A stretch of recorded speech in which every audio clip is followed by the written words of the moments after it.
할렐루야. 예, 우리 옆 사람 한번 인사해 보시죠. 한 주간 평안하셨습니까? 축복합니다. 주님의 이름으로 환영합니다. 우리 교회 또 방문해 주신 분도 계시는데요. 예, 환영하고요. 축복합니다. 우리 같이 함께 찬양으로 하나님 앞에 나아가는 시간 갖기를 원합니다. 우리 주 예수보다 더 귀한 것은 없네. 함께 찬양하고 오직 예수 다른 이름은 없네. 함께 이어서 함께 찬양하겠습니다. 주 예수보다 더 귀한 것은 없네. 이 세상 부귀와 바꿀 수 없네. 영죽은 내 대신 돌아가신 그 놀라운 사랑 잊지 못해. 세상 즐거움 다 버리고 세상 자랑 다 버렸네. 주 예수보다 더 귀한 것은 없네.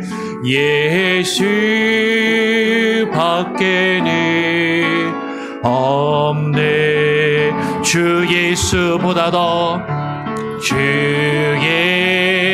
예수보다 더 귀한 것은 없네.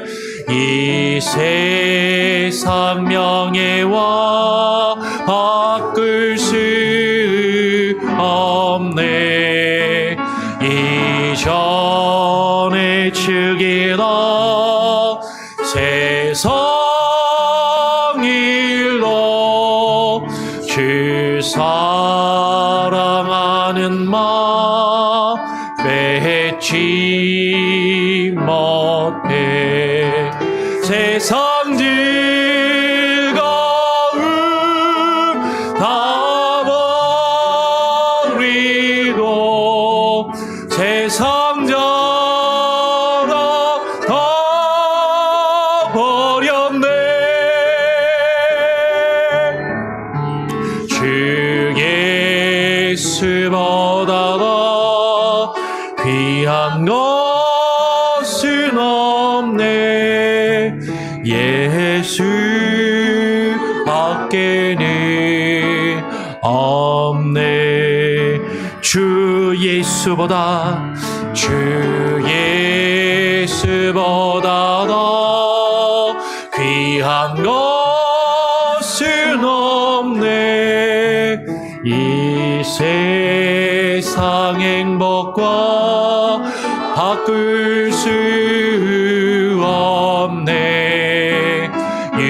유혹과 핍박이 몰려와도 주 섬기는 내 마음 변치 않아. 세상 즐거움 다 버리고 세상 자랑 다 버렸네. 주 예수보다 더 귀한 것은 없네.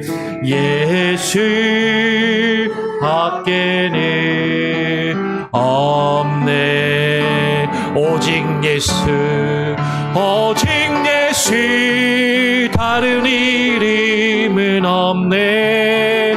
주 이름만 우리에게 주셨네. 오직 예수 다른 이름 없네. 오 영광과 영광과 존귀 권세와 찬양 받으실 분 오직 주 예수 오직 예수 오직 예수 다른 이름은 없네 주 이름 우리에게 주셨네 오직 예수 다른 이름 없네 영광과 존귀 권세와 찬양 받으실 분 오직 주 예수 온 땅 위에 홀로 높으신 이름 하늘이 높이 들리셨네 온 땅 위에 홀로 높으신 이름 영광과 존귀와 찬양 드리세 오직 예수 다른 이름은 없네 주 이름만 우리에게 주셨네 오직 예수 다른 이름 없네 영광과 존귀 권세와 찬양 받으실 분 오직 주 예수 오직 예수 다른 이름은 없네 주 이름만 우리에게 주셨네 오직 예수 다른 이름 없네 영광과 존귀 권세와 찬양 받으실 분 오직 주 예수 온 땅 위에 홀로 높으신 이름 하늘이 높이 들리셨네 온 땅 위에 홀로 높으신 이름 영광과 존귀와 찬양 드리세 오직 예수 다른 이름은 없네 주 이름만 우리에게 주셨네 오직 예수 다른 이름 없네 영광과 존귀 권세와 찬양 받으실 분 오직 우리 한 번 더 오직 예수 다른 이름은 없네 주 이름만 우리에게 주셨네 오직 예수 다른 이름 없네 영광과 존귀 권세와 찬양 받으실 분 오직 주 예수 우리 같이 한번 합심해서 기도하겠습니다. 오늘 예배를 하나님께 온전히 맡기고 의탁드리며 하나님 오늘 이 시간 우리가 하나님만 바라보며 예배케 하여 주시옵소서. 다른 것 바라보지 아니하게 하여 주시고 우리가 어떠한 환경 가운데 있다가 이 자리 가운데 나왔을지라도 그 환경과 문제를 바라보며 사람과 환경을 바라보는 것이 아니라 하나님을 바라보며 주님께만 예배하는 귀한 은혜의 시간 되게 하여 주시옵소서. 합심해서 함께 기도하겠습니다. 아버지 하나님 오늘 이 시간 우리 가운데 함께 하여 주시니 감사합니다. 주님의 거룩한 영을 우리에게 부어 주시옵소서. 아버지 하나님 오늘 시간에 하나님의 주의 성령으로 함께 하여 주시옵소서. 말씀의 영으로 부어 주시옵소서. 하나님, 주님을 바라보며 주님 앞에 나와 예배하는 모든 성도들의 마음을 주장하여 주시고, 하나님 우리의 마음의 문이 열려지게 하여 주시고, 주님의 임재 가운데 들어가게 하여 주시며, 주만 바라보며 주님 앞에 나와 예배할 수 있는 참된 예배가 하나님이여 되게 하여 주시옵소서. 하나님, 우리의 생각을 지배하며 흔들고 있는 세상의 악한 근심과 걱정과 죄의 염려와 근심이 하나님이여 사라지게 하여 주시고, 오직 주를 바라보며 주만 의지하며 나아갈 때 하나님 우리의 마음 가운데 하나님의 주님이 주시는 참된 위로와 안식이 있게 하여 주시고, 하나님의 주님이 주시는 참된 말씀의 능력이 하나님의 우리의 삶을 이끌어 가시도록 우리 자신을 주님께 온전히 내어드리는 귀한 은혜의 시간, 겸손의 시간, 주님을 깊이 만나며 경험하는 시간이 되게 하여 주시옵소서. 할렐루야. 주만을 바라보나이다. 아버지 하나님 역사하여 주시옵소서. 아버지 임하여 주시옵소서. 할렐루야. 주를 찬양합니다. 여호와의 지으심을 받고 그가 다스리시는 모든 곳에 있는 너희여, 여호와를 송축하라. 내 영혼아, 여호와를 송축하라. 거룩하신 하나님 아버지, 각 처소에서 일터에서 지켜주시고 보호하여 주신 하나님, 이렇게 기쁘고 좋은 거룩한 주님의 날에 한자리에 모여 영과 진리로 하나님께 예배드리며 찬양하게 하시니 감사를 드립니다. 첫사람 아담의 불순종으로 죄와 사망이 들어와 하나님과의 관계가 깨어지고 소망이 없었던 우리 인간을 불쌍히 여기시고 사랑하셔서 마지막 아담 예수 그리스도를 통해 완전한 순종함으로 하나님 자신이 인간의 몸으로 십자가에서 우리의 죄와 사망의 문제를 해결하시고 대속하셨습니다. 부활의 소망을 주신 예수님, 죄로 막힌 하나님과의 관계를 회복시켜 주셨습니다. 감사합니다. 하나님께서 우리를 구원하심이 전적으로 하나님의 주권 아래에서 예정하시고 택하시고 부르셔서 믿게 하신 이 모든 것이 하나님의 은혜임을 고백합니다. 하나님께서는 우리의 믿음의 분량이 예수 그리스도에게까지 자라기를 원하시지만 연약함을 핑계로 죄의 유혹과 욕심에 쉽게 무너지고 변화하는 세상의 풍조는 잘 따라가면서 진리의 말씀을 사모하며 성령 충만함을 받는 일에는 소홀했음을 고백합니다. 우리의 영적 게으름과 태만을 주님의 보혈로 용서하여 주옵소서. 영적으로 감겨진 눈과 닫혀진 귀와 입술이 성령님의 역사로 열려지게 하셔서 눈과 귀가 열려 말씀을 보고 읽고 듣게 하시며 닫혀진 입술이 열려 하나님을 찬양하며 기도하게 하옵소서. 그래서 어느 곳에 있든지 어디에서나 말씀을 사모하며 말씀 가운데 하나님의 뜻을 분별할 수 있도록 도와주시고 바른 믿음과 바른 행함으로 살아가게 하옵소서. 교회를 위해 기도합니다. 오늘날까지 우리 교회와 늘 함께하여 주시고 지켜주신 하나님 감사합니다. 주님 말씀 위에 바로 서는 교회가 되며 바른 믿음과 바른 행함으로 하나님의 뜻을 바로 알아가는 교회가 되기를 바랍니다. 우리 온 성도가 서로 사랑하며 기도를 항상 힘쓰고 어려운 이웃을 구제하고 열방을 향해 선교하며 맡겨주신 선한 청지기 사명을 잘 감당하게 하여 주시옵소서. 주일학교를 위해 기도합니다. 이하람 전도사님, 늘 성령 충만, 말씀 충만으로 초등부, 중고등부 예배를 이끌어 가시고 말씀을 대언하실 때 함께 하시며 영육 간의 강건함도 주시옵소서. 수고하시는 교사들도 기도와 말씀으로 충만하여 맡겨주신 반들을 잘 감당하실 수 있도록 함께하여 주시옵소서. 우리의 자녀들이 주님의 말씀과 교양으로 잘 양육되어지며 공동체의 소중함을 알게 하셔서 대학을 가거나 사회에 나가서도 주님의 이름으로 모이는 예배를 사모하여 모이게 하옵소서.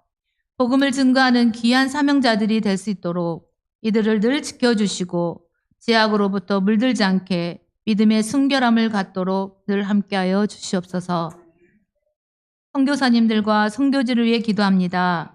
올 한 해 선교사님과 선교지의 기도 제목들이 하나님의 뜻 가운데 이루게 하시고 복음이 활발하게 증거되도록 그들의 건강과 안전도 지켜주시옵소서. 이 시간 말씀을 선포하시는 조재선 목사님을 위해 기도합니다. 늘 성령 충만함과 말씀 충만, 은혜 충만케 하시고 말씀을 준비하실 때마다 성령님 조명하여 주셔서 진리의 말씀이 잘 증거되도록 지혜와 계시의 영을 풍성하게 하옵시며 날마다 강건함을 주셔서 올 한 해 주님의 뜻 안에서 계획하신 사역을 잘 감당하실 수 있도록 도와주시옵소서. 말씀을 선포하십니다. 우리의 심령의 밭이 옥토가 되어 그 말씀을 받고 싹이 나서 열매를 맺고 하나님의 온전하신 뜻을 행하는 온 성도가 되게 하옵소서.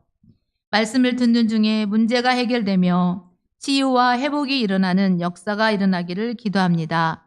이 시간 예배를 돕는 손길이 있습니다. 찬양대의 찬양과 방송부와 안내와 헌금위원과 친교 점심 식사의 수고와 보이지 않는 모든 손길의 봉사를 받아 주시옵소서. 몸과 마음이 아픈 자들, 예배에 참석지 못한 자들의 사정과 형편을 아시는 하나님, 그들과 함께 하셔서 우리와 동일한 은혜를 주옵시고 온라인 예배를 드리는 자들과도 함께 하셔서 예배 함께하는 귀한 시간이 되기를 원합니다. 이 시간 예배에 집중하게 하시고 이 모든 말씀, 모든 찬양과 경배를 받으시기 합당하신 우리 주 예수 그리스도의 이름으로 기도드립니다. 아멘. 나를 사랑하는 주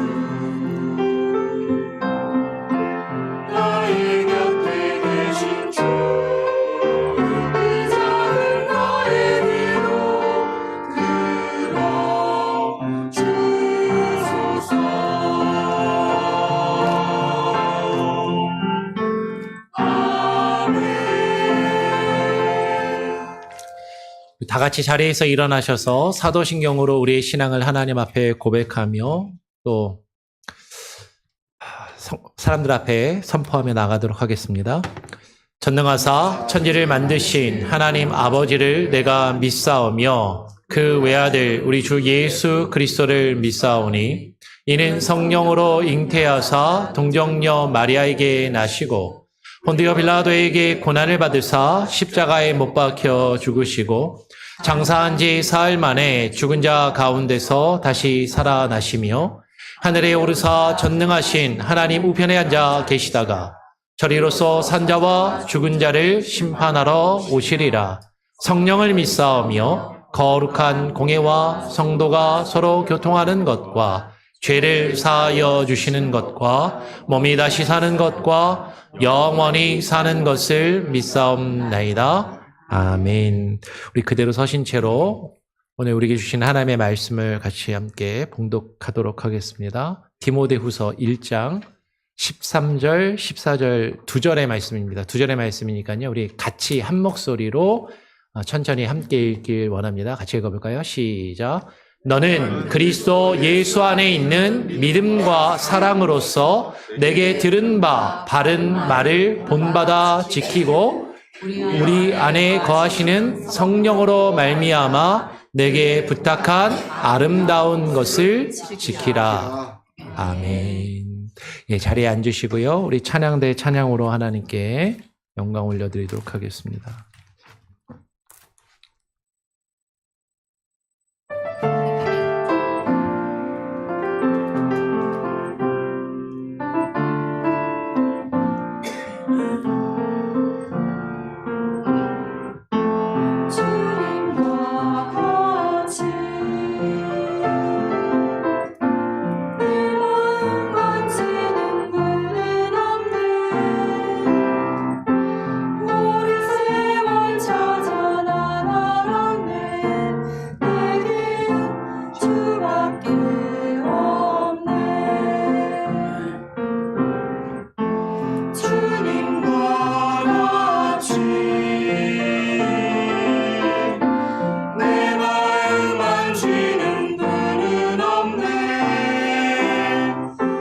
오랜 세월 찾아 난 알았네. 내게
아멘. 예, 우리 하나님께 영광의 박수를 올려드립니다. 예. 우리 옆 사람하고 한 번 더 고백해 볼까요? 오직 주밖에 없습니다. 우리 같이 한 번 더 인사해 보죠. 오직 주밖에 정말로 없다라고 우리가 고백하기를 원해요. 예, 옆 사람하고 또 인사도 좀 나누시고, 예, 또 이렇게 안부도 물으시고 하면 좋겠습니다. 여러분 한 주간 평안히 잘 지내셨습니까? 네. 우리가 지난주에는 신학이란 무엇인지에 대해서 같이 나누었습니다. 그렇죠? 신학이란 무엇인가? 신학은 하나님을 바르게 알기 위해서 쓰는 안경과도 같다. 하나님을 바라보는 관점이라는 것을 말씀을 드렸어요. 그러니까 세계관이 세상을 바라보는 관점이라면 신학은 신을 바라보는, 하나님을 바라보는 관점, 그 안경을 우리에게 제공해 준다라는 것이죠. 목사님 꼭 신학해야 됩니까? 우리 지난주에 설교를 들었지만 신학해야 됩니까? 신학 없이도 그냥 하나님만 잘 믿으면 되는 것 아닌가요? 근데 우리는 타락한 인간이잖아요. 우리의 눈이 나빠요. 저같이 눈이 나쁜 사람은 이렇게 안경을 벗으면 제 안경 벗은 모습을 별로 보기를 원하시지 않을 수도 있는데, 안경을 벗으면 여러분이 잘 안 보입니다. 그릿하고요, 뚜렷하게 보이질 않아요. 저같이 눈이 나쁜 사람은 어떻게 해야 되냐면 안경을 껴야 초점이 맞고 여러분이 보인단 말이죠. 우리의 영적인 눈이 나빠져 있고 우리의 눈이 망가져 있기 때문에 하나님을 바로 보기 위해서는 하나님을 볼 수 있는 안경을 껴야 하나님이 보인다라는 것이죠. 그래서 그 안경을 끼고 껴야 하나님께 초점을 맞추고 하나님을 바로 알아갈 수 있기 때문에 바른 안경을 끼는 것이 중요한데, 그 바른 안경이 우리 장로교에서는 개혁신학이라는 것이라고 말씀을 드렸어요. 그래서 개혁신학하면 튤립 이런 거 아시는 분도 있는데 그건 나중에 기회가 되면 나누도록 하고, 개혁신학의 5가지 어떤 기초는 지난주에 말씀드렸던 5가지의 뭐라고요? 오직 성경, 오직 믿음, 오직 은혜, 오직 그리스도, 오직 하나님께 영광. 이 5가지가 우리가 믿는 신앙의 가장 기본적인 원칙이고 원리라는 거죠. 이거를 약간 어려운 말로 어떻게 한다고, 라틴어로 우리가 조금 아는 체 하면 솔라 스크립투라, 솔라 피데, 솔라 그라티아. 예수님은 남자거든요. 솔라 그러면 여성이에요. 솔루스 크리스투스, 우스 그래야지 이제 남자랍니다. 솔루스 크리스투스. 그다음에 솔리데오 글로리아. 솔리데오 글로리아. 우리 몽고메리에도 그런 찬양팀 이름이 있는 것 같은데, 그렇죠? 예, 찬양의 이름에도 쓰는 거죠. 그러니까 이런 개혁 신학의 바른 안경, 이 바른 신학의 어떤 관점을 가져야 하나님에게 바르게 우리가 초점을 맞추고 하나님을 바르게 볼 수 있다라는 것을 우리가 지난주에 살펴보고 나누었다라는 거죠. 그러면 오늘 질문은 뭐냐면, 그 안경을 쓰고 우리가 무엇을 보는가 하는 것이에요. 여러분, 지난주에 우리가 배운 신학이라는 안경을 쓰고 하나님을 바라보고 성경을 바라보았을 때 과연 우리가 무엇을 보게 되는가? 우리의 마음속에 무엇이 남겨지게 되고 그 남겨지는 내용이 무엇인가 하는 것이죠. 신학이라는 안경을 통해서 발견되는 것들, 구체적으로 우리가 무엇을 믿는가, 그것을 어떻게 정리하고 그것에 체계를 세울 것인가. 그 발견한 진리들이 파편적으로 막 흩어져 있는 것이 아니라 그것이 하나로 딱 묶여져서 체계를 이루고 골격을 세우는 것이 바로 교리라는 것이죠. 마치 집을 짓는 비유로 이야기할 수도 있을 것 같아요. 예를 들면 여러분, 집을 지을 때요, 우리가 1월 한 달 동안 나누었던 세계관이라는 것은 내가 어떻게 집을 지을까 하는 어떤 기본적인 철학, 가치관, 어떤 그 전체적인 시야를 이 풍경에 어디에 자리를 잡고 어떤 집을 어떻게 지을 것인가 하는 기본적인 틀과 생각, 철학을 가져다 준다면 신학이라는 것은 그것을 구체적으로 어떻게 지을 것인가, 하나님을 알고 하나님의 뜻을 알아서 어떻게 그 집을 세울 것인가 하는 설계도를 우리에게 제공해 주고요. 그 설계도에 맞춰서 집을 세우기 위해서는 먼저 어떻게 해야 돼요? 그 집에 골격을 세워야 됩니다. 집에 골격이 세워지지 않으면, 뼈대가 없으면, 우리 아기돼지 삼형제 옛날 얘기 기억나시나요? 골격이 없는 집은요, 바람이 방하게 불면 휙 하고 날아가거나 조금만 지진이 흔들려도 그냥 무너져 내릴 수밖에 없다라는 거죠.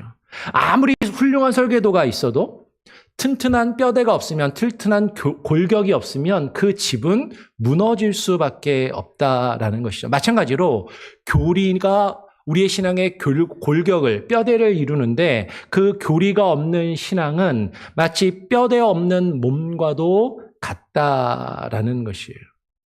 그런데 많은 사람들이 이 교리에 대해서 오해를 한다라는 것이죠.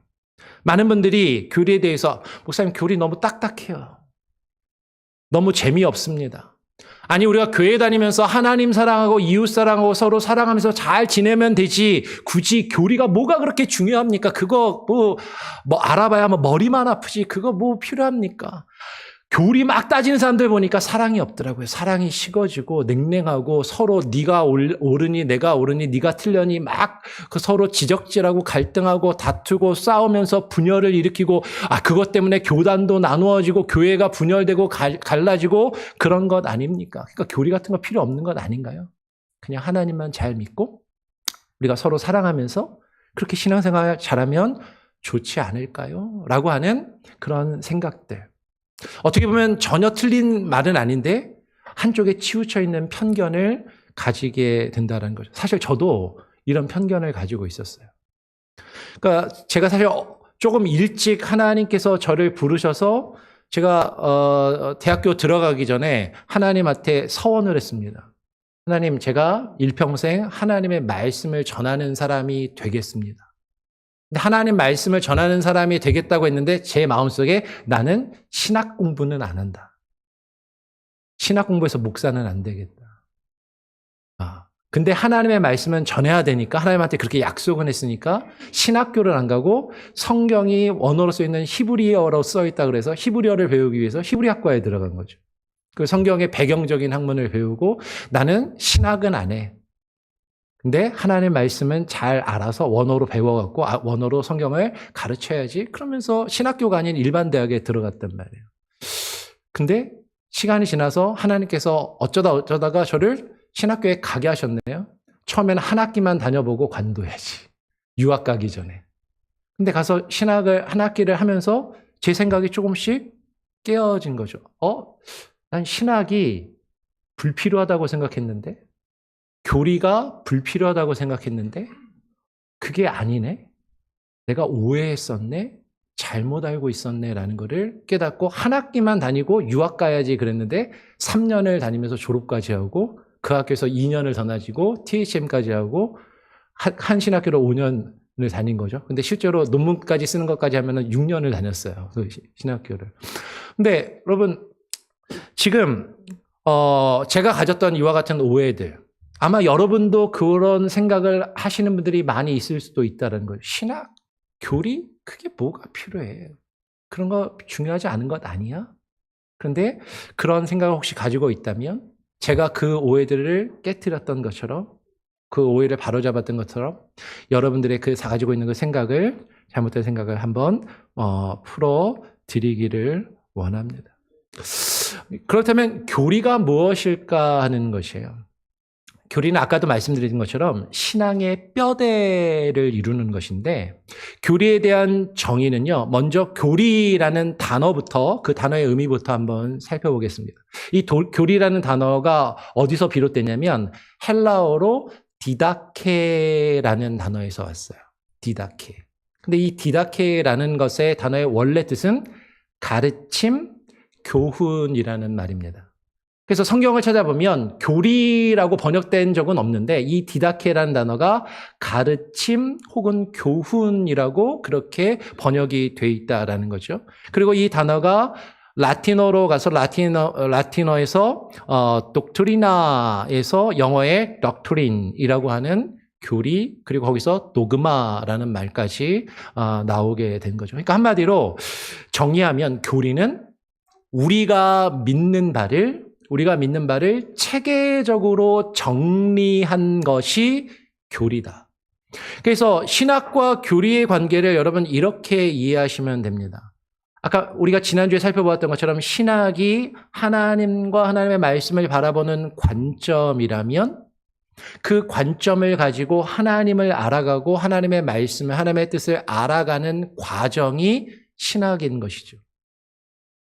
그렇다면 교리는 그 과정을 통해서 정리한 체계적인 믿음의 틀, 믿음의 구조, 그 결과가 바로 교리라는 것이에요.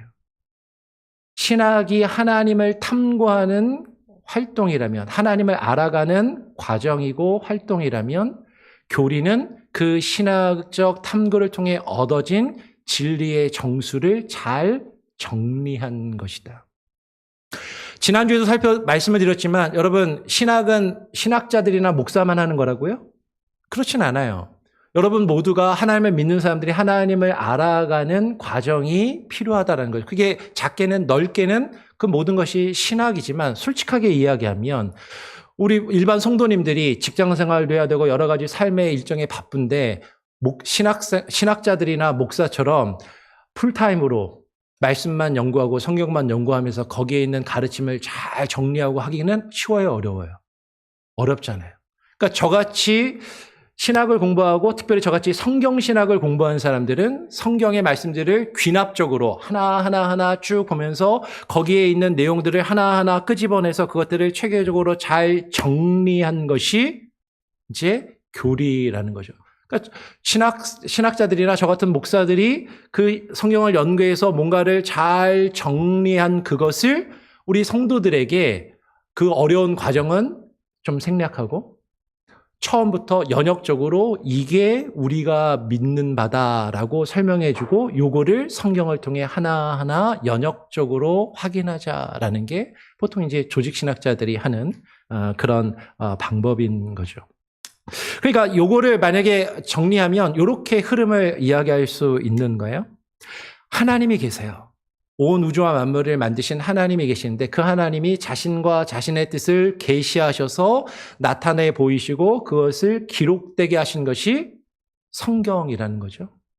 그리고 그 성경을 통해서 하나님을 우리를 지으시고 창조하신 하나님과 그분의 뜻을 발견하고 알아갈 수 있는 관점과 해석적인 틀을 그 퍼스펙티브를 가지고 바라볼 수 있게 하는 것이 신학이다.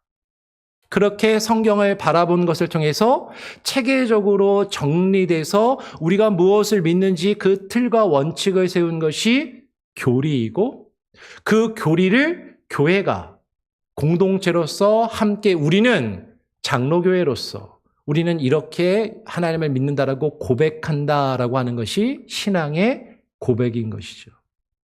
뒤에 가서도 나누겠지만 사도신경이나 웨스트민스터 신앙 고백서 같은 그런 신앙의 고백이 나오는 것이고 그리고 그것을 가지고 우리는 그냥 지식적으로 알고 끝나는 것이 아니라 이것을 가지고 우리의 삶을 어떻게 살아갈 것인가 어떻게 변화시킬 것인가까지 나아가는 것이 지금 이 진리의 흐름이다라는 거예요. 자, 오늘 본문의 말씀으로 다시 한번 돌아가 보겠습니다. 오늘 본문 디모데후서 1장 13절에 보면 이렇게 써 있어요. 오늘 본문 디모데후서 1장 13절에 너는 그리스도 예수 안에 있는 믿음과 사랑으로서 내게 들은 바 바른 말을 본받아 지키고라고 되어 있습니다. 바른 말을 본받아 지키고라고 되어 있는데 여러분 원어 성경, 헬라어 원어 성경이나 영어 성경을 보면 사실은 그걸 직역하면 어떻게 되냐면 바른 말의 본을 지키고라고 되어 있거든요. The pattern of the sound words 혹은 the standard of the sound words라고 그런 표현이 쓰여 있습니다. The pattern 혹은 standard. 그 본을 지키라. 즉 바른 말씀의 본과 표준, 그 뼈대를 유지하며 지키는 것이 중요하다라고 오늘 본문은 우리에게 이야기를 해주고 있는 것이죠. 여러분, 다시 한번 이야기하겠습니다. 이 교리가 뼈대이고 골격이라고 말씀을 드렸어요. 한번 비유적으로 우리의 몸을 한번 생각해 보시길 바랍니다. 여러분, 만약에 피부가 없고 근육이 없고 뼈만, 해골만 있으면 딱 그거 보면 어떠세요? 징그럽다라고 생각이 들겠죠? 해골이니까. 무서워. 징그러워. 마치 우리의 신앙이 교리로만 되어 있다면, 교리만 그냥 앙상하게 있다면 거기에 대해서 우리는 부정적인 느낌과 부정적인 마음을 당연히 가질 수밖에 없어요. 그런데 그 뼈는, 그러면 그 뼈만 있다면 앙상하고 무서울 수밖에 없지만 그 뼈는 우리 안에서 보이진 않지만 우리 몸을 지탱하고 그리고 우리의 장기를 보호해주고 우리의 몸이 바로 설 수 있도록 세워주는 그런 역할을 한다라는 것이죠. 여러분, 만약에 뼈가 없으면 여러분 설 수 있어요? 없습니다. 제가 그저께 무릎에 염증이, 관절염이 와가지고 뼈에 염증이 오니까 새벽에 나오는데 막 쫄뚝쫄뚝거리면서 나왔거든요. 오늘은 좀 상태가 좀 좋아졌는데 뼈에 약간만 있어도요, 걷는 것도 제대로 못 걸어요. 그렇죠? 관절염만 생겨도. 그렇잖아요? 걸을 수도 없습니다. 교리는 우리의 신앙이 굳건하게 서게 하는 어떤 보이지 않는, 그게 사실 겉으로 막 드러나진 않다 할지라도 우리의 몸을, 그 틀을 잡아주는 뼈대와도 같다라는 거죠. 다시 정리해요.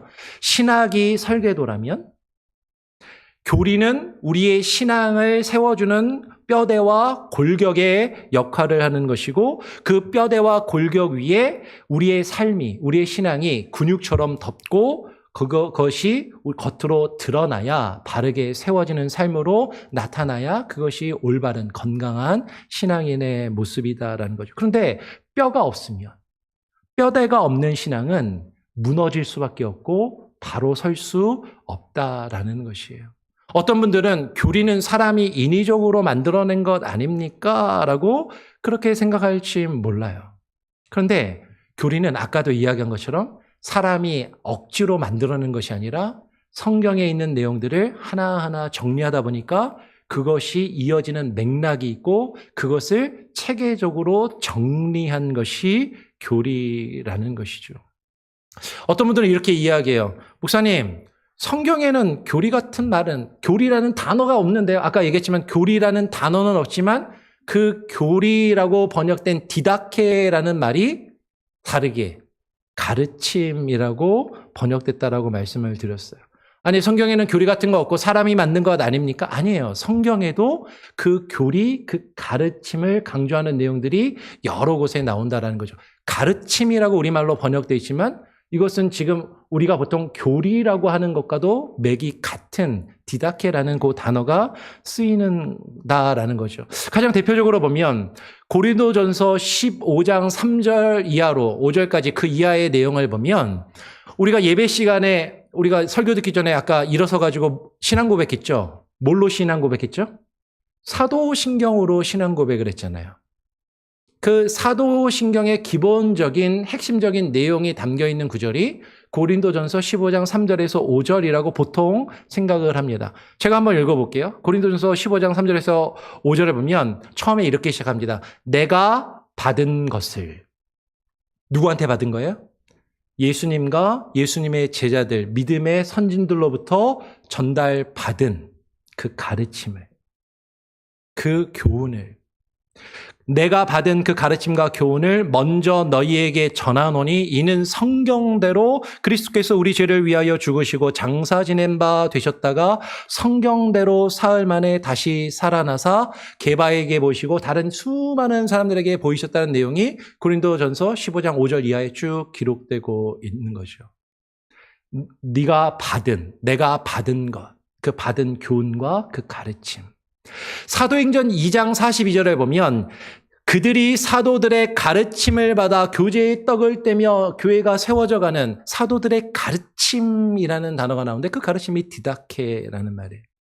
교리, 그 믿음의 본, 믿음의 골격. 디모데전서 4장 16절을 보면 너 자신과 가르침을 살펴 이 일을 계속하라라고 이야기합니다. 그 가르침의 본, 패턴과 그 스탠다드, 그 틀을 너희들이 잘 살피고 그것을 너희가 해야 할 그 일을 계속해라. 디도서 2장 1절을 보면 오직 너는 바른 교훈에 합당한 것을 말하여, 바른 교훈이라는 말이 나와요. 다시 말씀드리면 이 교훈이 가르침이고 그것이 교리와 같은 것이다라는 거죠. 표현이 다를 뿐이지. 바울은 지금 바른 교리의 중요성을 계속해서 강조하고 있다라는 거예요. 그러니까 성경 안에도 그 가르침 교리를 우리가 중요하게 여기며 지켜야 되고 배워야 되고 그대로 행해야 된다라고 이야기를 하고 있는 것이죠. 그러면 조금 더 구체적으로 그 교리가 왜 필요한가를 오늘 한번 세 가지의 이유를 말씀드리려고 해요. 첫 번째로 교리는요, 복음의 그 진리를 보존하고 그 진리를 지키는 울타리와 방파제의 역할을 한다라는 것이에요. 다시 오늘 본문 아까 읽었던 디모데후서 1장 13절을 다시 한번 보시기 바랍니다. 바른 말을 본받아 지키라라고 말해요. 여러분, 복음은요, 단순한 느낌이나 감정이 아닙니다. 단순한 체험이 아니에요. 우리가 그 지켜야 할 바른 말의 본이 있다라는 거죠. 그 표본과 그 내용이 있다라는 것이에요. 예수님이 누구이신지, 하나님이 어떤 분이신지, 우리가 구원이 무엇인지, 그 구원을 어떻게 얻을 수 있는지, 이것이 정리되지 않으면 복음은 왜곡될 수밖에 없다라는 것이에요. 디도서 1장 9절을 보면 믿은 말씀의 가르침을, 믿을 만한 그 말씀의 가르침을 그대로 지켜야 하리니 이는 능히 바른 교훈으로 권면하고 거슬러 말하는 자들을 책망하게 하려 함이라라고 써 있어요. 다시 한번 읽어드릴게요. 믿을 만한 신실한 그 말씀의 가르침을 그대로 지켜야 하리니 왜냐하면 이는 능히 바른 교훈으로 그 말씀을 권면하고 그 바른 교훈을 받아들이지 않고 거슬러 말하는 자들을 책망하게 하려 함이다라고 분명하게 디도서 1장 9절은 이야기하는 거죠. 세상에는 온갖 교훈의 풍조가 몰아칩니다. 여러분, 요새 인터넷만 들어가면, 유튜브만 보면요, 수많은 내용들이 막 넘쳐나고 있어요. 요새는 이제 AI가 또 하나 생겨가지고요, 요새 장난이 아닙니다. 요새는 포털 사이트로 검색도 잘 안 한다고 하잖아요. 단어 하나 치면은 AI가 주르륵 하고 이제 뭔가 알려주는데, 근데 문제는요, 그 AI가요, 거짓말도 되게 잘한다라는 거예요. 아닌데 그런 척하고 이야기하고, 그냥 모르는 사람이 보면, 그러네라고, 그냥 받아들이기 너무나도 쉽다라는 건데, 근데 그 분야에서 전문가가 보면, 거의 맞는데, 요거는 좀 잘못됐네, 요건 틀렸네라는 게 보인다라는 거죠. 거기에 대해서 그것을 판별하고 분별할 수 있는 전문적인 지식이나 전문가가 아니면 잘 모르게끔 헷갈리더라라는 거예요. 여러분, 바른 교리가 없으면 신앙도 마찬가지예요. 믿음의 내용도 마찬가지죠. 오늘날 인터넷을 보면, 유튜브를 보면, AI 검색을 하면 수많은 내용들이 막 쏟아져 나올 겁니다. 근데 그것이 정말로 옳은지 옳지 않은지 분별할 수 있는, 무엇이 맞는지, 무엇이 틀렸는지, 무엇이 참인지, 무엇이 거짓인지 바른 교리가 없으면 그것을 구분할 수 없다라는 거죠. 교리는 가짜와 진짜를 구별하는, 참과 거짓을 구별하는 감별사의 역할을 한다라는 것이에요. 여러분, 이단도 성경을 사용합니다. 작년에 우리 누구죠? 양용주 목사님 모셔가지고도 우리 이단 집회를 했지만, 여러분, 이단도 늘 성경을 펴고서 성경을 들이대면서 이야기를 하는 거예요. 그들도 성경을 읽고 성경을 제시하는 것이죠. 문제는 뭐예요? 그 성경을 이상하게 왜곡해서 해석하고 왜곡해서 주장을 하기 때문인 것이죠. 무엇이 문제인지, 무엇이 바른 해석인지, 바른 교리가, 우리가 그것을 알려면 바른 교리가 필요하다라는 거죠. 교리는 우리의 믿음을 지키는 울타리와 방파제의 역할을 한다라는 것이에요. 열심은 있는데, 신앙생활 열심히 하는데 그 신앙과 믿음을 그 원칙과 틀이, 기준이 없으면 우리는 세상의 파도에 휩쓸릴 수밖에 없고 이리저리 떠내려갈 수밖에 없고, 파도가 치면, 그리고 지진이 나서 흔들리면 그 뼈대 없는 집은 무너져 내릴 수밖에 없다라는 것이죠. 두 번째로 교리가 필요한 이유는 건강한 성장의 토대가 되기 때문인 것이죠. 지난주에 우리가 함께 나눴던 에베소서 4장 14절의 말씀을 기억나시나요? 에베소서 4장 14절에 보면 이렇게 이야기했어요. 이는 우리가 이제부터 어린아이가 되지 아니하여 사람의 속임수와 간사한 유혹에 빠져 온갖 교훈의 풍조에 밀려 요동하지 않게 하려 함이라. 우리가 이제부터 어린아이가 되지 않고 우리의 믿음이 성장하고 장성해야 한다라는 것이죠. 근데 우리의 믿음이 자라려면, 여러분, 뼈가 자라야 몸이 자라듯이, 여러분, 우리의 지식이 자라야 성도의 영적인 성장도 함께 이루어질 수 있다라는 거예요. 제가 한국에서 사역할 때, 목사 안수 받기 전에 한국에서 사역할 때 주일학교 학생들 중에 정말 똑똑하고 교회 열심히 다니고 되게 착한 아이들이 있어요. 제 기억에 3학년, 4학년 그랬는데 남매였어요. 남매인데 여자애가 남자애보다 키가 한 뼘은 더 커요. 그래서 저는 여자애가 누나고 남자애가 동생인 줄 알았어요.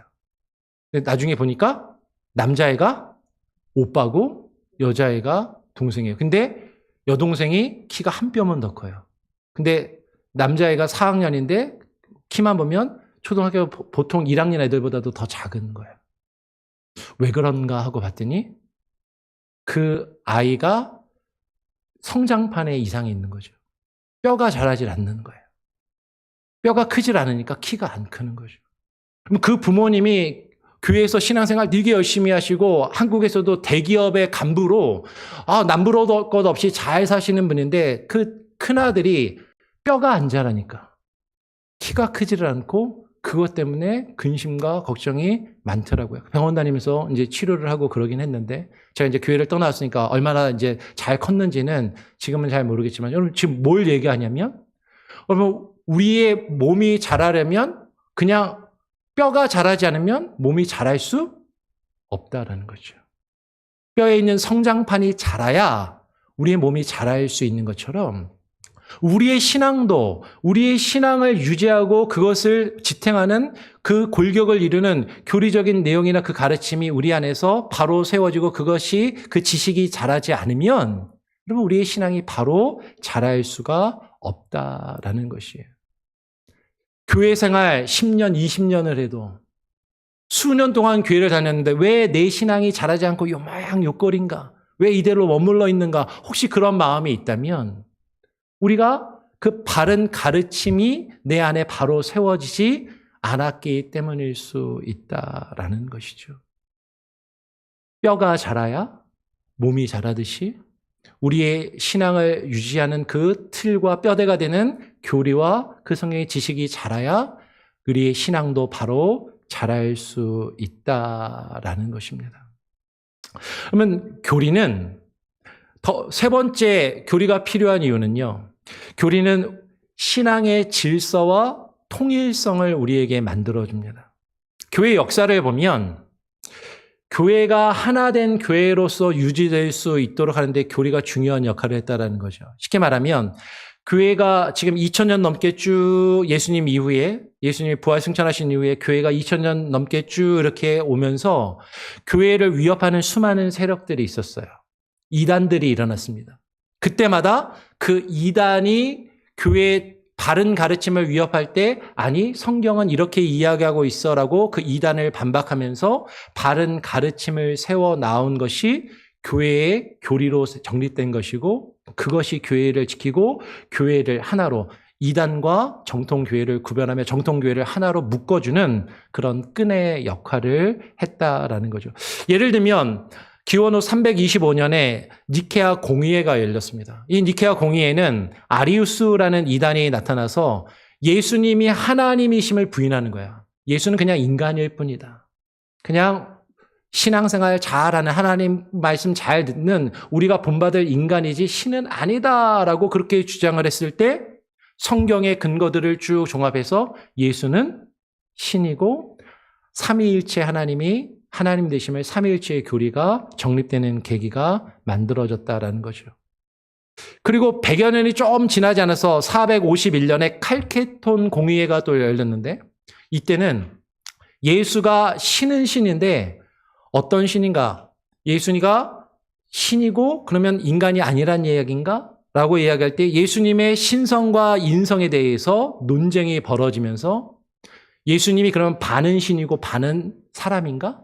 아니, 예수님은 100% 완전한 하나님이시고 100% 완전한 인간이라는 그리스도의 예수님께서 신성과 인성을 두 성을 가지고 동시에 온전히 가지고 계시다라는 그런 교리가 확립되었다는 거죠. 이런 것들이 시간이 지나면서 조금 시간이 지난 뒤에 우리가 잘 아는 사도신경이 보편적인 교회들이 표준 신앙 고백이 되었어요. 물론 침례교회는 사도신경을 외우진 않지만 사도신경의 내용을 부인하지는 않죠.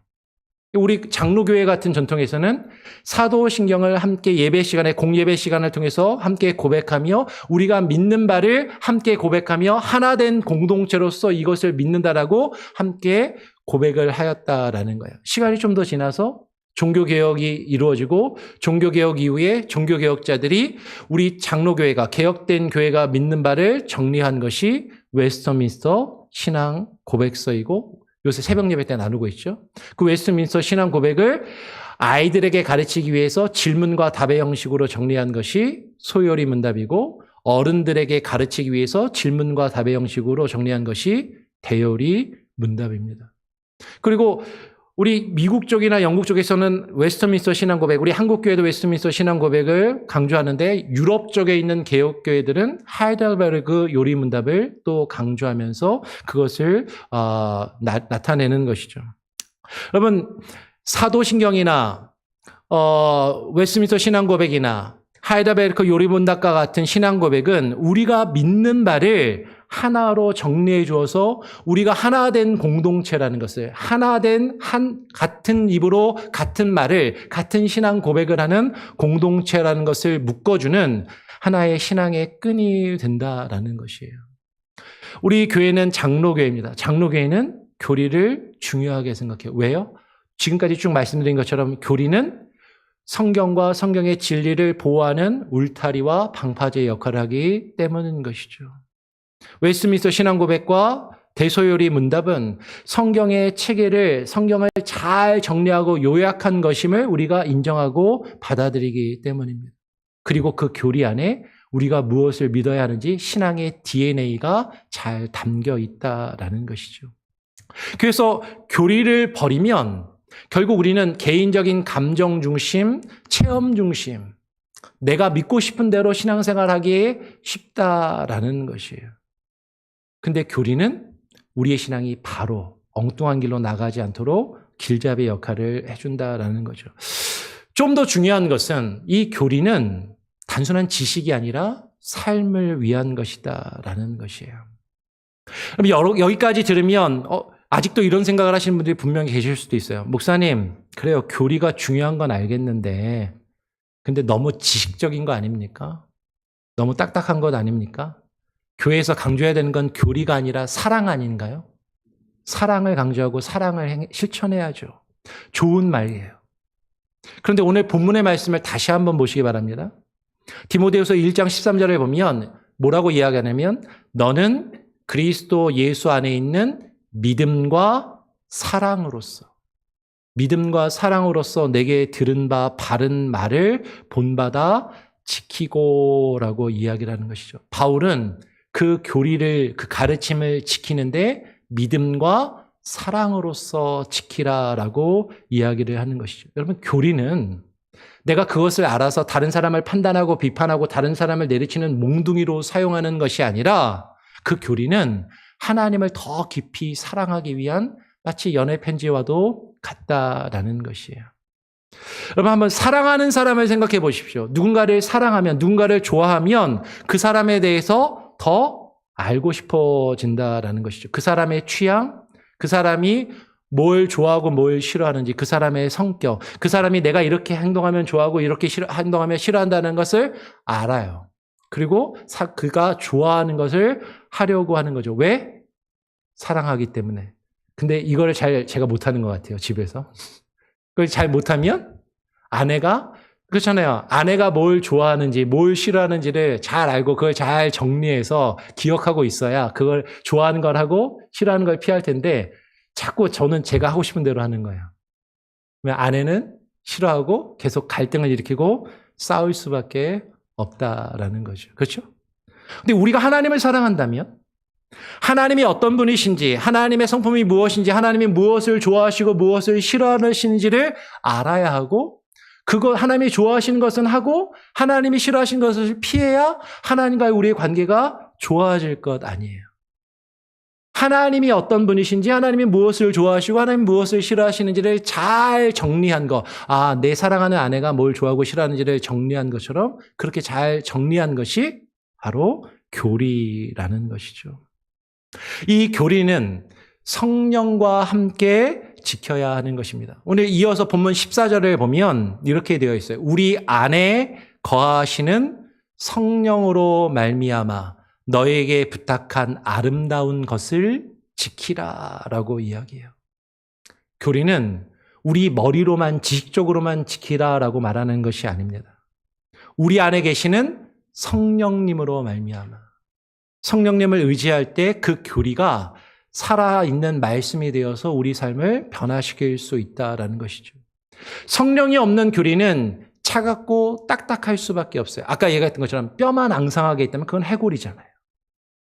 근데 그 교리가 우리 안에 살아 역사할 수 있도록 성령이 우리 안에 역사하시고 함께하는 그 교리. 그것은 살아 역사하고 생동력이 넘칠 수밖에 없다라는 것이죠. 그러니까 바른 교리가 바른 삶을 만들게 되는 것이죠. 디모데전서 4장 16절에 보면 너 자신과 가르침을 살펴 이 일을 계속하라라고 말씀하고 있습니다.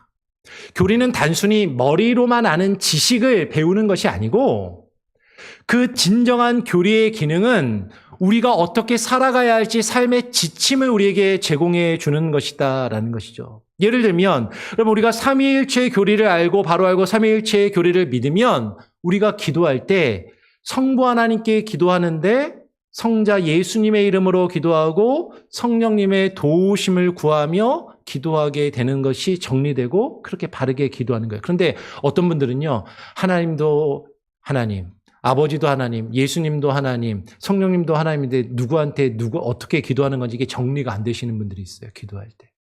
근데 이런 것들이 정리가 되고 그리고 바르게 기도할 수 있다라는 거죠. 은혜와 은혜로 구원을 받는다라는 그 교리를 알고 믿으면 내 공로가 아닌 내 노력이 아니라 하나님의 은혜로 구원을 받았기에 하나님 앞에 내가 나 자신을 주장할 수 없고 겸손하게 하나님 앞에 감사하며 살아갈 수밖에 없다라는 것이죠. 창조의 교리를 알면 하나님께서 나를 지으신 그 목적과 이유를 알아가면 나의 생명이 존엄한 것과 나뿐만 아니라 다른 사람도 하나님의 형상으로 지음받은 존엄한 사람이라는 것을 인정하고 그리고 이 세상이 하나님께서 지으신 귀한 것임을 알고 그것을 지키며 보호하려 한다라는 것이죠. 성경의 권위를 알고 그것을 깨닫고 믿는 교리를 우리가 믿으면 내 생각이 아니라 말씀을 기준으로 삼고 그 말씀대로 살아가게 된다라는 것이에요. 디도서 2장 1절은 이렇게 이야기합니다. 오직 너는 바른 교훈에 합당한 것을 말하여 라고 이야기를 해요. 여러분 이것이 핵심인 것이죠. 우리가 무엇을 믿느냐가 우리가 어떻게 사느냐를 결정합니다. 우리가 무엇을 믿느냐를 잘 정리한 게 교리이고 그 교리가 우리가 어떻게 살아가야 할 것인가 우리의 삶의 모습을 결정할 수 있다라는 것이죠. 그러니까 교리는 삶과 분리되어서는 안 되고 분리될 수 없다라는 것이에요. 말씀을 정리하겠습니다. 여러분 우리가 신학이라는 안경을 썼다면 이제는 그 교리에 뼈대를 세워야 해요. 여러분이 이렇게 생각할 수 있다라고 말씀을 드렸습니다. 교리는 어렵다. 너무 지식적이야. 근데 그렇지 않다라는 거죠. 딱딱한 지식을 우리가 그냥 지식적으로만 배우려고 알아야 한다는 것이 아니라 우리의 신앙을 안전하게 지켜주는 울타리와 방파제의 역할을 하는 그 집이 된다라는 거예요. 여러분, 교리는 내가 누구를 믿는지 분명하게 우리로 하여금 알게 하고 내가 구원을 받았는지 확신을 가지게 하고 우리의 믿음이 흔들리지 않는 다세의 역할을 하는 것이 바로 교리라는 것이에요. 신학이 없는 신앙은 위험하다라고 지난주에 말씀을 드렸습니다. 근데 이 바른 믿음의 체계, 틀과 원칙이 없는 교리가 없는 열심은 우리의 믿음이 불안정하고 세상의 파도에 요동칠 수밖에 없게 만든다라는 것이죠. 지난주에도 함께 나눴던 말씀입니다. 호세아서 4장 6절이 뭐라고 경고한다고요? 같이 한번 읽어볼까요? 시작. 내 백성이 지식이 없으므로 망하는도다. 지식이 없는 열심, 바른 지식이 없는 그 열심만 있는 신앙은 위험해요. 감정만 가지고 있고 참된 진리가 바로 세워지지 않으면 흔들리고 위험하다라는 것이죠.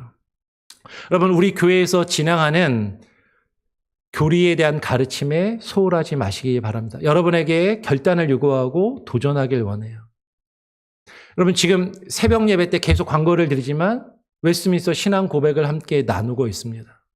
가능하다면 새벽 예배에 참여하시고 새벽 예배에 실시간으로 현장에 나올 수 없다면 실시간으로 온라인으로라도 할 수 있잖아요. 집에서도. 그 시간이 너무 바빠서 못하면 그 이후에 녹화된 것도 여러분 보실 수 있어요. 근데 교회에 나와서 새벽 예배에 참여하시는 분들도 있는데 집에서 내가 볼 수 있는 시간에 언제든지 한 30분만 시간을 내면 그것들을 같이 나누고 배우고 확인할 수 있는데 여러분 한번 시도해 보시기를 바라요. 그리고 구역 모임을 이제 2월부터 재개하는데 주일 설교 말씀 때 함께 나누었던 것을 구역 모임을 통해서 함께 나누며 적용해 보시길 바랍니다. 그리고 우리 교회 웹사이트에 제가 예전에 했던 설교들이 다 있잖아요. 몇 년 전에 했던 소요리 문답, 대요리 문답 설교도 있단 말이에요. 교회 웹사이트에서 그것을 다시 한번 시청하시고 여러분들이 그것을 알아가기를 힘쓰시길 바랍니다. 그렇게 우리의 신앙의 뼈대가 튼튼히 서야 이 인생의 폭우에도 우리의 믿음과 우리의 삶에 흔들리지 않는다라는 것이죠. 사랑하는 여러분, 바른 교리는 우리를 자유롭게 하는 진리의 틀이고 우리를 보호하는 믿음의 울타리이고 그리고 우리를 성장시키는 신앙의 뼈대입니다. 우리는 교리를 위한 교리를 지식적으로 배우려고 하는 것이 아니에요. 어떻게 살아갈지 내 삶을 위한 교리, 뜨거운 신앙의 뼈대를 세워 나가고자 하는 것입니다. 바른 교리 위에 건강한 신앙을 세워 나가는 것. 그 진리 안에 굳게 서서 흔들리지 않는 평생 하나님을 배우고 알아가는 그런 저와 여러분이 되기를 주님의 이름으로 간절히 축원합니다. 우리 같이 한번 앞에 슬라이드에 보이는 아래쪽에 있는 그 글씨를 우리 결단하는 고백으로 같이 함께 읽고 마치도록 하겠습니다. 같이 한번 읽어볼까요? 시작. 나는 바른 교리를 배우고 그 교리에 합당하게 살겠습니다. 아멘. 정말로 이것이 저와 여러분의 진정한 고백이 되기를 간절히 원하고 축원합니다. 아멘. 우리 같이 함께 찬양하며 하나님께 봉헌하는 시간을 갖도록 하죠. 이제 내가 살아도 이 찬양 함께 오늘 함께 나눈 말씀을 기억하며 우리의 마음을 결단하며 함께 찬양하겠습니다.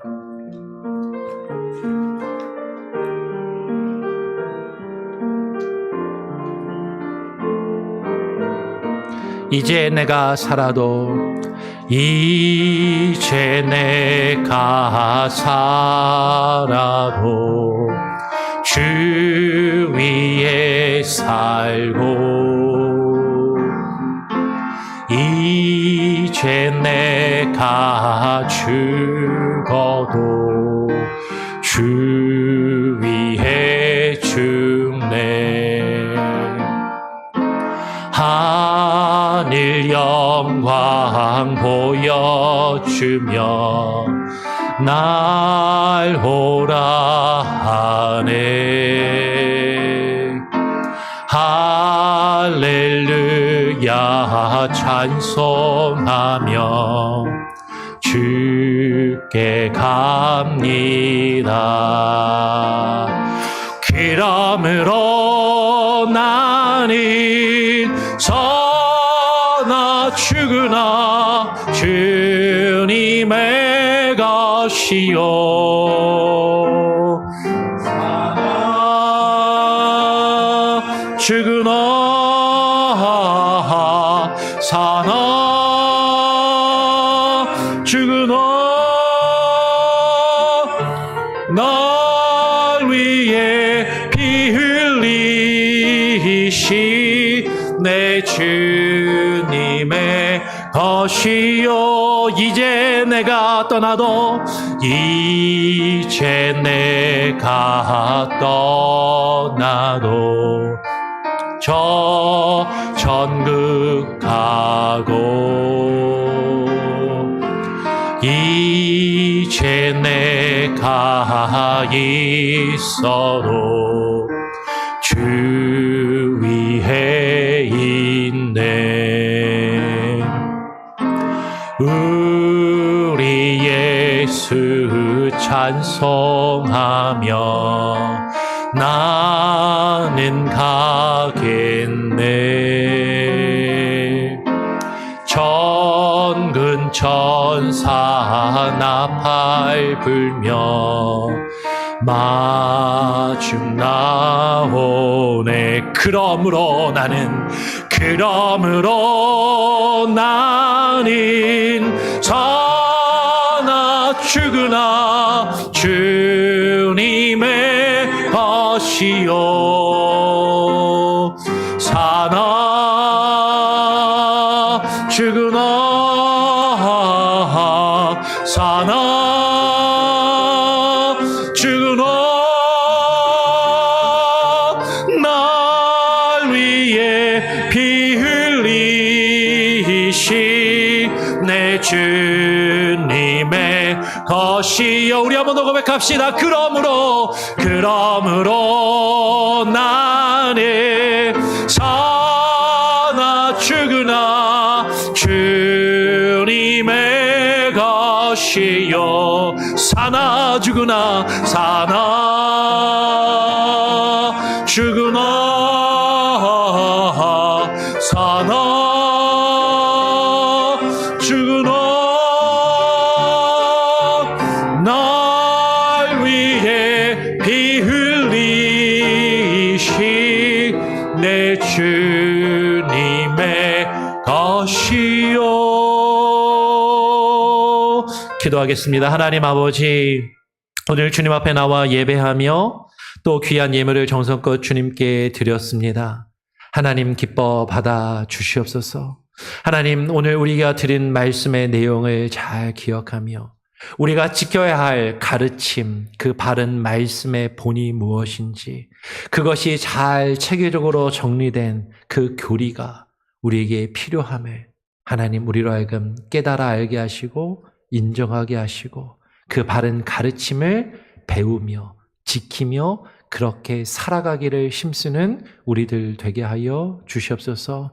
하나님, 그런 마음으로 주님 앞에 나와 예배하며 주의 말씀을 듣고 정성껏 예물을 드리는 우리 성도들의 귀한 마음을 받아주시고 각 가정의 필요를 채우시며 하나님 우리 성도들의 가정과 삶이 흔들리지 않는 믿음 안에 굳건한 하나님의 은혜를 경험하며 누리며 살아가는 귀한 복을 가지게 하여 주시옵소서. 우리 성도들이 드린 이 예물이 하나님 보시기에 아름답게 사용되며 귀한 열매를 맺어가도록 우리 교회가 바로 사용케 하시고 또 우리 교회가 후원하는 선교사님들의 그 선교의 사역 가운데 열매 맺게 하시고 하나님의 우리 교회가 하나님의 빛을 복음의 빛을 세계를 향하여 만방을 향하여 이 지역사회 가운데 드러내는 참된 역할을 감당케 하여 주시옵소서. 모든 것을 주님께 감사하며 주님께만 올려드리오며 우리 구주 예수 그리스도의 이름으로 기도합니다. 아멘. 여러분, 교회 소식을 전해드리겠습니다. 우리 교회 오늘 방문해 주신 분 계시는데 환영하고요. 또 축복합니다. 그냥 가시지 말고 오늘 원래는 밥이 없는 날인데 맨 뒤에 광고를 좀 먼저 하면 오늘 이유경 지사님이 어머님 장례를 무사히 잘 치르고 마치고 한국에서 돌아온 것에 감사해서 원래 식사가 없는 날인데 피자를 준비해서 오늘 대접한다고 합니다. 그래서 꼭 드시고 같이 교제하고 가시면 좋겠고요.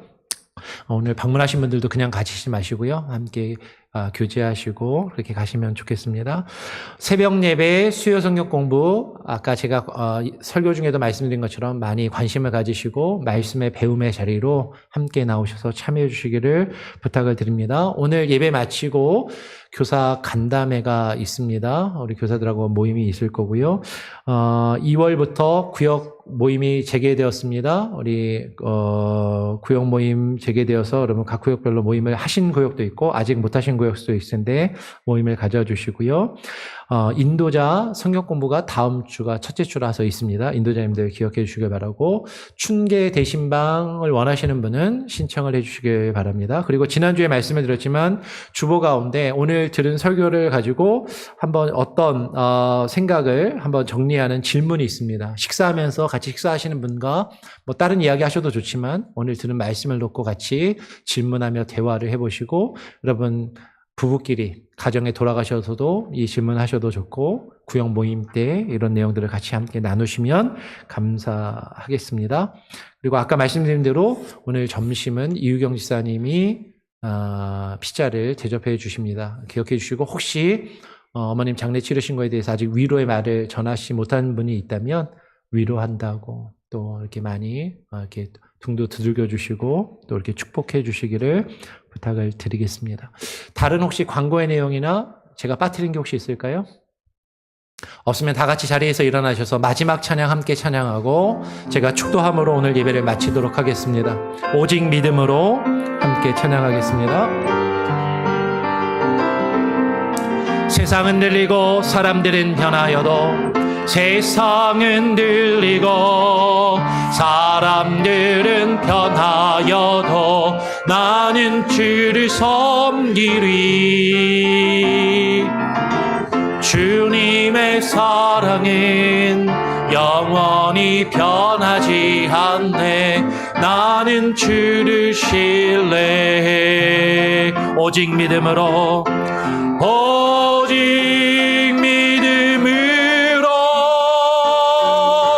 믿음으로 내가 살리라.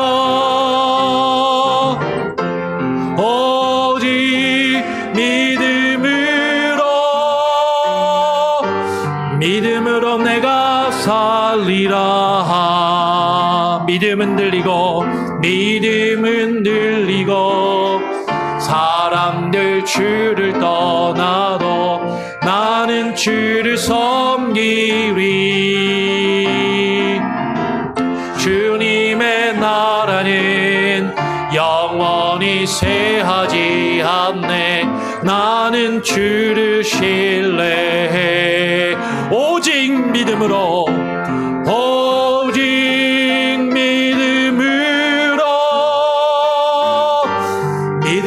내가 살리라. 오직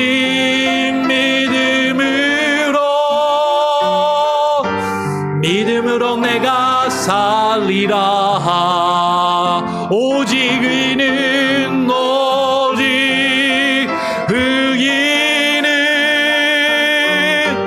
믿음으로 말미암아 살리라. 오직 의인은 믿음으로 말미암아 살리라.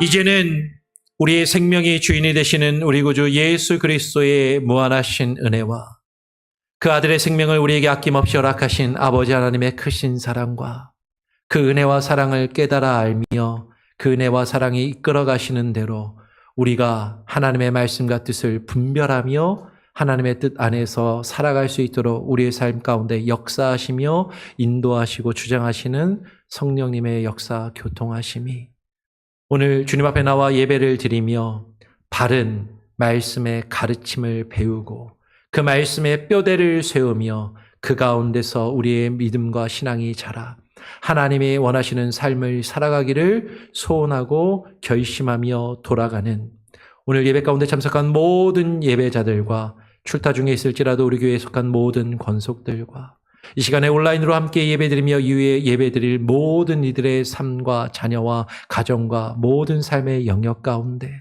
이제로부터 영원토록 하나님께서 주시는 은혜와 평안 가운데 함께 계실지어다. 아멘.